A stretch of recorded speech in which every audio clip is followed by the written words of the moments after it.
Michael Stutzke has been recognized as an accomplished educator in Indian River County for the past 25 years. He is a graduate of Villanova University with a bachelor's degree in political science and served in the U.S. Marine Corps. Since the school's opening in 1994, he has served as the athletic director at Sebastian River High School and earned the Certified Athletic Administration designation through NIAAA in 1998 and Certified Master Athletic Administrator designation in 2002. His other accomplishments include Vice President of the Treasure Coast Sports Commission and past President of the Florida Interscholastic Athletic Administrators Association.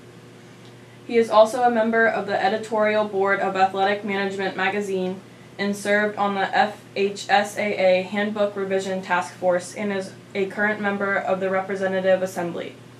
Mr. Stutzke has had a major role as an advocate for random drug testing for student athletes in the state of Florida. Sebastian River High School's drug testing policy, which was implemented in 1996, was the first in the state of Florida to test in all sports and was featured in the October 2004 issue of Florida Trend magazine. He has previously coached cross-country and track at both Vero Beach and Sebastian River High School. He is a strong advocate of Title IX opportunities for female student athletes. Sebastian River High School offers 18 varsity sports with 32 varsity and JV teams, and recently became the first high school in the U.S. to offer girls rugby at the varsity level. Currently, Sebastian River High School leads the state of Florida in the number of student athletes who have received appointments to our nation's military academies, 27 since 1998. Good afternoon, my name is Kendall Holycross and I'm a varsity lacrosse athlete here at Sebastian River High School. I just recently earned a scholarship to play lacrosse at the University of Mount Olive, and it is my pleasure to introduce to you our athletic director, Mr. Michael Stutzke. Good afternoon. It's a pleasure to make the presentation today, and I want to first of all thank Coach John Denise for the opportunity to speak to you. I think that any time any professional, and in this case a coach at the high school level, takes the time to earn certification, that's extremely important. And I'd like to share why. A number of years ago, when I first started in high school athletic administration, I was asked by a parent what qualifications I had for the job that I had as the high school's athletic director. And I was pretty much at a loss. I had business experience and had been a teacher, but I really didn't have anything that spoke to my qualifications as an athletic director. The National Federation of High Schools, along with the National Interscholastic Athletic Administrators Association, developed an LTC program, leadership training courses. And I took the time, the opportunity, made the investment to become a certified athletic administrator, and then later went on to become a certified master athletic administrator. You might say, well, what did that get you? It certainly didn't get me any more money. But what it did give me was the tools to do my job. And I think today it is so very important that coaches and athletic administrators have certification. We live in a time when parents have lots of questions as to who is leading their child in a given sport or who is the leader of an athletic program at the high school level. Over the past 5 years, I've taught courses for our leadership training program here in the state of Florida. And so when Coach Denise shared with me that professionals like yourself were involved in earning certification, first and foremost I thought that was terrific, because a prerequisite to coach at Sebastian River High School is that if in your particular area of quote-unquote expertise, certification programs are available, that's what I'm going to look for on your resume. So I congratulate you for taking the time and the effort to earn your certification, and certainly wish you the very best. The sport of tennis. I retire in a year and a half, and I'm looking forward to picking up my tennis racket. No excuse as to why I haven't played over the last few years, but it's a lifelong sport, and that's where I'd like to transition in making this presentation to you today. Sebastian River High School opened in 1994. A couple of things that took place that year was, one, the principal that hired me asked me to build a gender equitable athletic program. She also asked me to think outside of the box, and by that she meant that not every young man is going to throw a football, not every young lady is going to hit a volleyball, not every young man is going to play baseball. You catch my drift. She wanted me to think of things that we could do at our high school that would encourage more young people to become involved in sports. We shared a common thread, and that common thread was that lifelong sports are especially important. Tennis certainly is one of them. Golf, swimming, bowling, rowing. There are some other sports, obviously, that one could play later in life, but the fact of the matter is that lifelong sports serve students well, and we know all of the reasons. When I think of lifelong sports, I think of those sports which have team building, problem solving, the social aspect of getting along well with others, certainly developing a work ethic and a value system that's established. These are the things as coaches that you bring to your student athletes. I think they're very important. One of the things that we face in today's economic climate are the sports that get cut at high schools because there is no funding. To me, there simply is no excuse for that. Ultimately, the responsibility at any high school rests upon the athletic director to be able to show his or her principal ways to keep these revenue, or I should say lack of revenue producing sports in place. I think there's a couple of ways to accomplish that. First of all, there's what I call the sharing aspect. I think it's important that coaches and athletic administrators share the common thread that if we want to accomplish something, we're going to do it together. It certainly shouldn't be the total responsibility of the athletic director, but the athletic director should be able to share with his or her coach ways in which they too can help raise funds. I've had a wonderful working relationship with John Denise for the past 15 years. I valued him as a coach not just for what he did with our student athletes in the tennis courts, but by the way he conducted his program. If there was something that he wanted for his program, he took the initiative and went out and found the funding to make that happen. If there was something that he needed, he knew that he could always come into my office and that I would do everything I could. And I don't think there was ever a time that I let him down, that we didn't get him what he needed.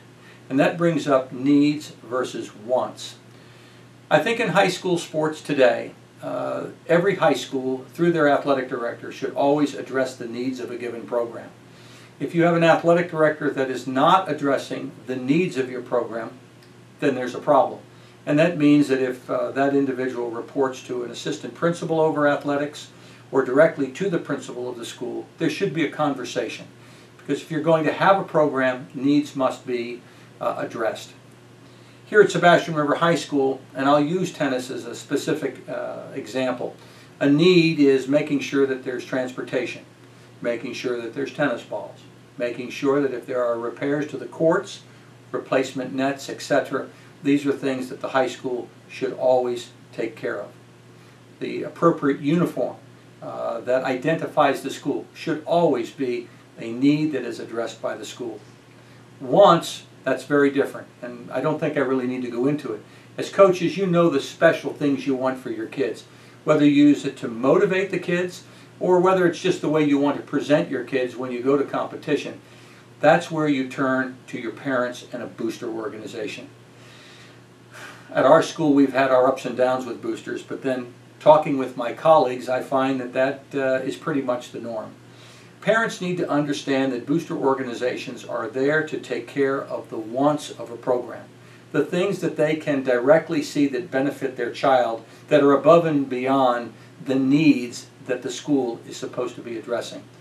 I think if it is set forth in a very straightforward manner, parents understand that, and they are more than willing to roll up their sleeves and help a program. At least that's been our experience here at Sebastian River. We're a school that is a 7A FHSAA member.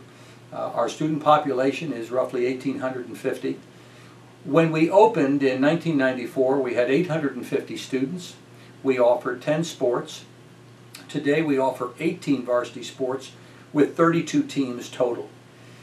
One of the areas that we feel as though we have actually, I think, led in the state of Florida is in emerging sports. We put forth lacrosse in 1995. Many of my colleagues thought that I was, what was I thinking? I'm originally from the Northeast. I saw that the sport was growing. I saw it as an opportunity, not just under Title IX, but that it was also an area that perhaps there would be scholarship opportunity down the road. We have rowing at Sebastian River High School, both boys and girls. Again, lacrosse can certainly be played lifelong. Certainly the girls can. Rowing is something that can be, you can participate in for as long as somebody wants to. Oftentimes folks migrate from in a 4 or an 8 man when they were high school or college or maybe recreational just to a single scull. We have rugby at this high school, which is interesting because in the last 5 years we've had more scholarships in girls rugby and in girls rowing than we've had in any sport here at Sebastian River High School. My point in sharing this is that I think any progressive athletic program has to think outside of the box. Today's student athlete is faced with the task of getting it right from the beginning, and that means the freshman year. I would strongly suggest that any coach take a very close look at the 2016 NCAA requirements for scholarship. It is going to change the landscape of scholarship involvement here in the United States dramatically. These new measures that have been put in place are really going to put pressure on the student athlete and the coach to make sure that by the student's senior year in high school that they have the grades and the test scores to move on to the college level. Let's face it, the years of, or the days I should say, of schools being able to offer 4-year full scholarships, they're over with.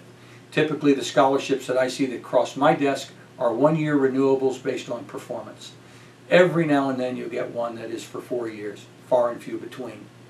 So if you have a student who is getting by with the FHSA minimum standard in the state of Florida at the 2.0, chances are the correlation with test scores is going to be such that they will fall way below the standards of the NCAA starting in 2016. Personally, and at Sebastian River High School, our philosophy has been that a student athlete this day and age should be maintaining a 2.5 unweighted GPA just to put themselves in the hunt for scholarship. And even then, oftentimes there's tutorials that are necessary and tutorials when it comes time for them to take their standardized tests. The average GPA in Sebastian River High School's athletic program is a 3.1. We've worked very hard to get ourselves to that point. And of course, like any other school, we have casualties along the way, students who lose their eligibility. With a 2.0 in the state and a 2.5 that we try to encourage our student athletes to work towards and have been successful in doing so, puts us in a good spot that if one of our students has the talent to move to the next level, then academically and from a standardized test scoring standpoint, they should be fine as far as their eligibility is concerned. It is sad to say, and we've all seen it, where you have someone who has tremendous talent, but unfortunately they do not have the grades and do not have the test scores, and the chance of moving on to the next level is greatly diminished.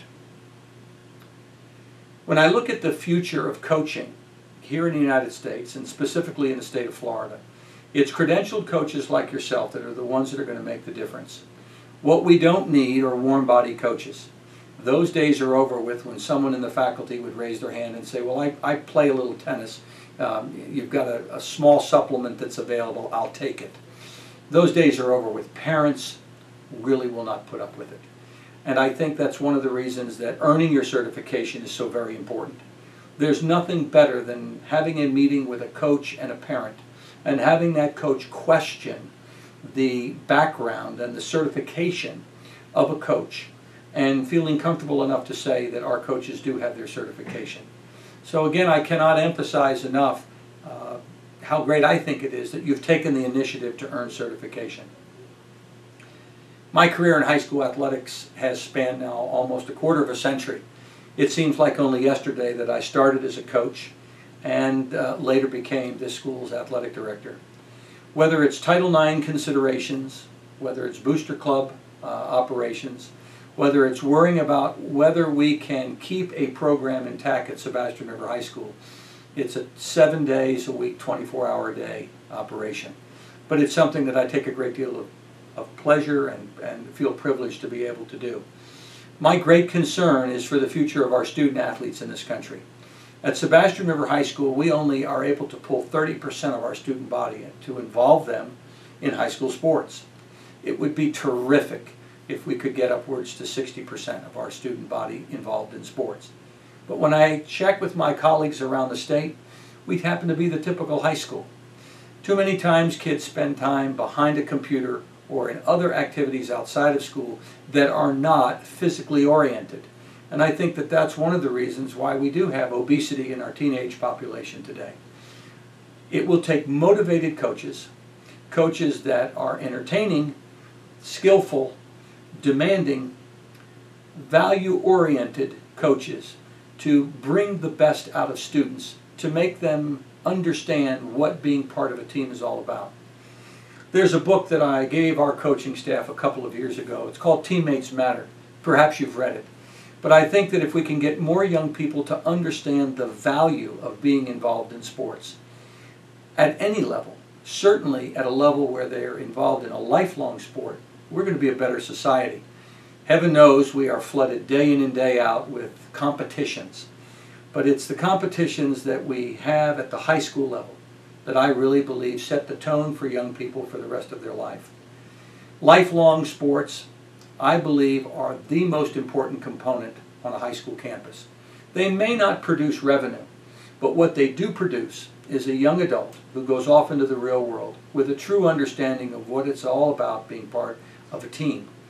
It shouldn't be how much money your program brings in. It should be what the graduation rate is of the students that are involved in your sports program, their overall GPA, but I believe most importantly their character. And character is built through the interscholastic opportunity, the interscholastic lay of the land that we have in this country. And it's why it's part of our secondary education program. In conclusion, I thank you for the opportunity. Be very honest with you, it's the first time I've done one of these. I promised Coach that I would. He retires this year, and I'm going to miss him. John Denise is one of those valued coaches. He's the type of coach that oftentimes I wished I could clone. So I hope that each and every one of you, as you go back to your individual schools, will take back a little bit of what this presentation was about and make a difference in a young person's life. The rewards, as we all know, you can never put a price on them. Thank you very much.